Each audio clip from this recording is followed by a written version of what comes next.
The Cleveland fog. It rolled in around midnight, thick, heavy, swallowing the streets whole. Not unusual for Cleveland, but tonight, something was off.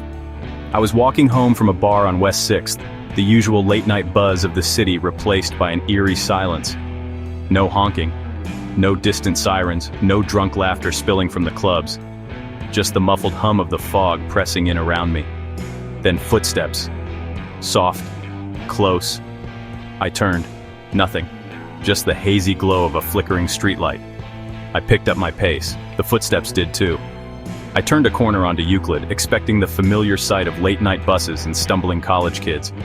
Instead, I found nothing. The streets were empty. Even the cars parked along the curb looked wrong. Old models, rusted like they'd been abandoned for years. Then I saw them. Shadows moving within the fog. Not people, shapes, too tall, too thin, their heads tilted at unnatural angles, tracking me without eyes. My breath hitched. I backed away, but every step I took, they took too. I bolted. Past Playhouse Square, where the theater marquees flickered with words I couldn't read. Past empty storefronts, their windows fogged over like the city itself was forgetting them. I ran until my lungs burned. The fog was so thick now I could barely see my feet. My heart pounded as I stumbled onto a familiar street, East 9th. I was close to home, almost safe. Then I saw the sign. Welcome to Cleveland.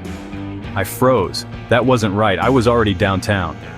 The fog pulsed around me. The shadow stepped closer. I turned to run and slammed into something.